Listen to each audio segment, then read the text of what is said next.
have names. Player, coach. Serena right here. Okay. Courtney. Yep.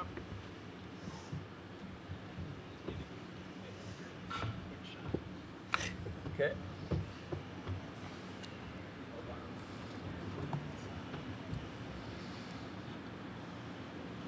Yep. I did. Thank you. Lee. Have anything, Mikey? No. Welcome to our NCAA semifinal press conference with Pittsburgh. We're joined by head coach Dan Fisher and student athletes Courtney Bazzario and Serena Gray. As a courtesy to your fellow media members, as well as the coaches and student athletes, please silence your cell phones. Recording press conference video on cell phones is prohibited. Coach, if you would please begin with an opening statement, and then we'll take questions for the student athletes who will then depart for their next activity, and then we'll end with questions for Coach. Just want to start out by thanking everyone in the NCAA and all their hard work for putting this event on, all the special things they've done for the athletes in the city of Omaha, for being a good host so far. For us, it's a dream to be here, and we're excited to play and represent the ACC. We'll take questions for Courtney and Serena now. Please raise your hand if you have a question, and we will bring a microphone to you. Please identify yourself and affiliation, and also please identify by name who your question is for. Lee? Lee Feinswag from volleyballmag.com. It's for Courtney and Serena. So Courtney, you go first, and Serena, don't say what she said. What are your thoughts about playing the match tomorrow? Thinking back to the first two times that you guys have played them and how this one's completely different in a different setting. Yeah, I think the biggest thing is for thank you. Better. Who's going to start strong? I think we started really strong the first time we played them, and they obviously started strong the second time we played them. It's obviously a team we're very comfortable with and have seen a lot of film on, so just what team can block out the noise of this whole weekend and this whole the convention and everything, that we can play our game and consistently for 3 sets. Could you repeat the question, please? What do you think about playing them? I'm really excited to play Louisville. We've seen them twice this year, and I think the third time is going to be a tiebreaker, so it's like the real winner. So I'm just excited to come to that result tomorrow. Yes. Lincoln Ernie, Omaha World Herald. Serena, what do you take from last year's trip to the Final Four that can carry over this year to maybe help you with the experience and just kind of get used to the bright lights on the big stage? Mm-hmm. Last year at the Final Four, I definitely tried to stay focused on the task at hand, which is playing in the semifinals and then the finals. We obviously didn't make it to the next round last year. But I think that's something I'm taking this year also, to tune out what I need to tune out, to make sure I have enough time to scout, have enough time to sleep, have enough time to do my assignments, everything like that. This is for Serena. Serena, my name is Greg Eklund, and this is for WESA, which is the NPR station in Pittsburgh. I listen to WESA. Oh, wonderful. Yes, I do. Can you talk about, and I know your focus is on the match, but just in your 2 years at Pitt, being at the Final Four in each of those 2 years, what comes to your mind when you think about that?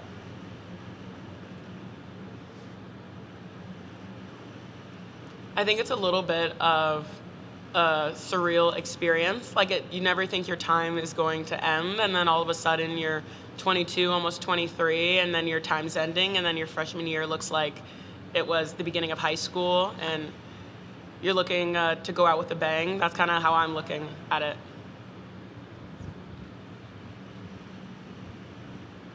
Yeah, Courtney, I wanted to just ask you about the match you guys played in the Elite Eight and how that, to be able to win the way you did, how that propels you into this Final Four.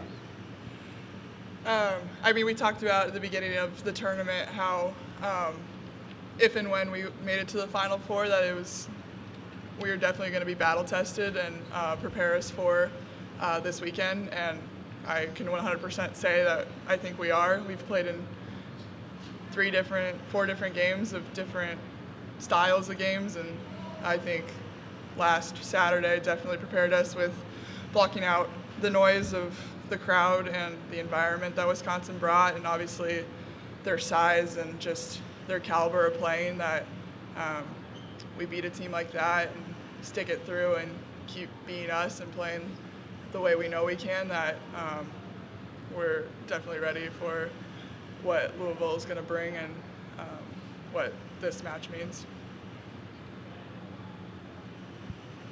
Lee from volleyballmag.com again.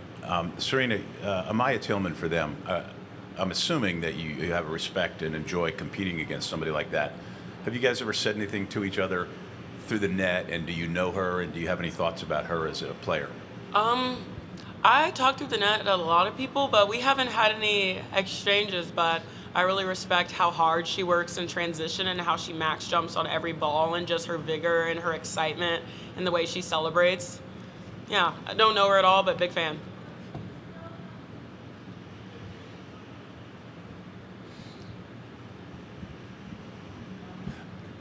Lincoln with the World Herald. Courtney, what has this year been like from leaving Iowa to coming here, joining a team that made the Final Four, and then getting back? I imagine that was the motivation behind your transfer to Pitt was have an opportunity like this, and to see it come to fruition. How special is that?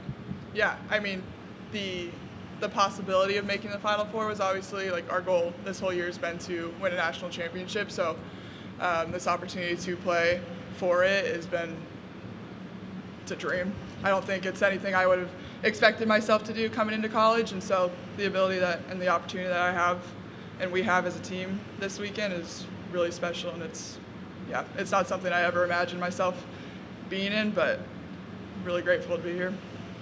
Did you take a little bit extra satisfaction that it had to come against Wisconsin, a team that's tormented you for the last 4 years? I mean, it's definitely a little sweeter for sure. A couple more questions for the student athletes. This is for either of you, and you both could address it if you wish.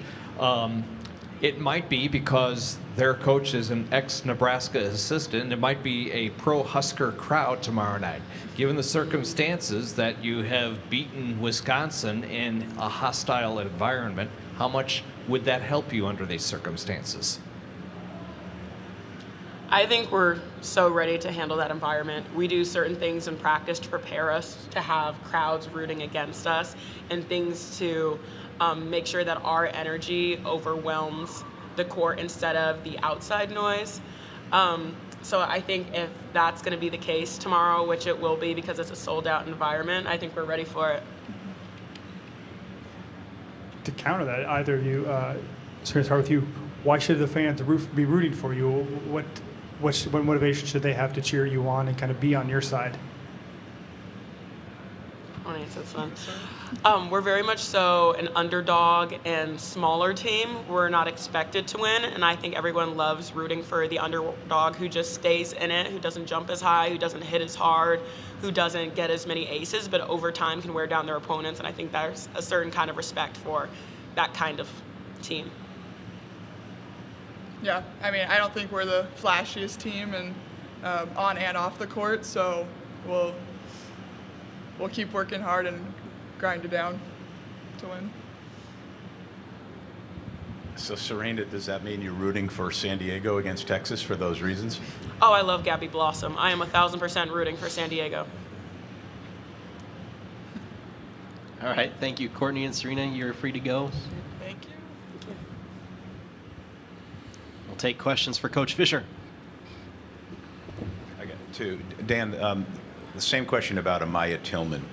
Your thoughts about her and what she brings. She's like, she kind of flies under the radar in some ways for them, but she's really solid and keeps getting better and better, and obviously a big part of what you have to think about. Yeah, the first thing that comes to mind, she's a good blocker, no question, but just this has kind of been their system, is just to run these really fast slides, mid slides, and she's able to implement their system really well. She puts a lot of pressure on her left side blockers. And then if I could ask you too, before everybody gets to games questions, in your particular coaching staff, you and your assistants, what specifically is the division of labor? Yep. Meaning, like, who does what, and how do you lead into maybe the whole season, and then specifically for match prep? Well, you know, everyone on my staff is allowed to coach everyone. I'll say that. I think my voice is probably the loudest in the gym. But Coach Kellen is our offensive coordinator, and Coach Lindsay is our defensive coordinator. Kamalani, my director of ops, is kind of the statistician, and then our volunteer Michael Fisher, who was a player at St. Francis a year ago, he's pretty heavy in serve and pass. So that's. What was it? I ask everybody. Yeah. Lincoln Arnold, Omaha World Health. Dan, is it more of a blessing or a curse to play a team that you're so familiar with at this stage in the tournament? I just don't have a strong opinion on it because, you know, they have the same situation we do. So, you know, you got to beat good teams to keep advancing, and we've done that, and you can't control the draw. So I just, you know, once you see it, that you just don't spend much time thinking about it after that. Greg Eklund for WSA in Pittsburgh. Can you summarize or describe the characteristics that your team displays for it to handle hostile circumstances? Well, I think every environment's unique, and you know, but the thing is just how quickly you reset, because there's going to be moments you don't handle it well, and you don't like the way things are going, and it helps to be on a team where you've done it in the past.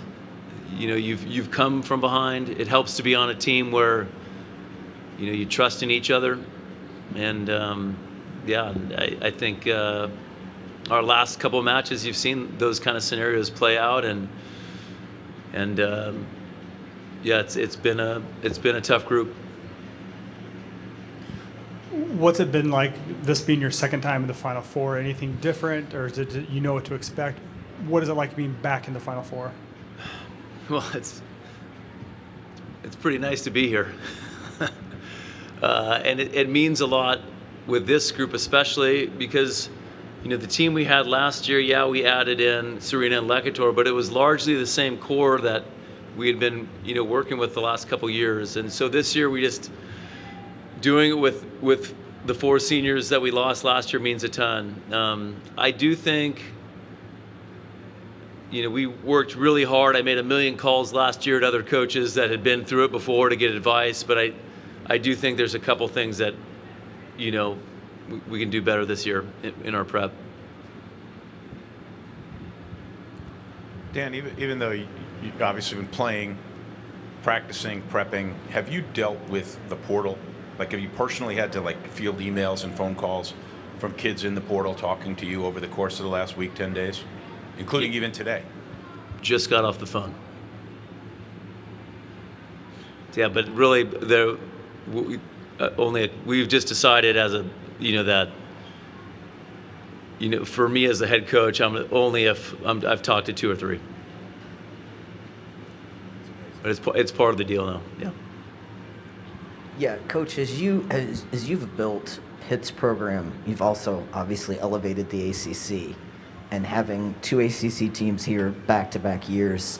Danny was talking about what that's meant, that you guys have helped push each other. Mm-hmm. What do you feel like it's meant to volleyball as a whole to have the conference be elevated this way? I think, well, I'll first talk about us in Louisville. I think our rivalry has been, you know, we've made each other better. That's my team, by the way. And I also think, you know, Kentucky winning a couple years ago, I think, you know, the landscape has changed. You know, there's a lot of good volleyball in the country, and I think parity is a good thing.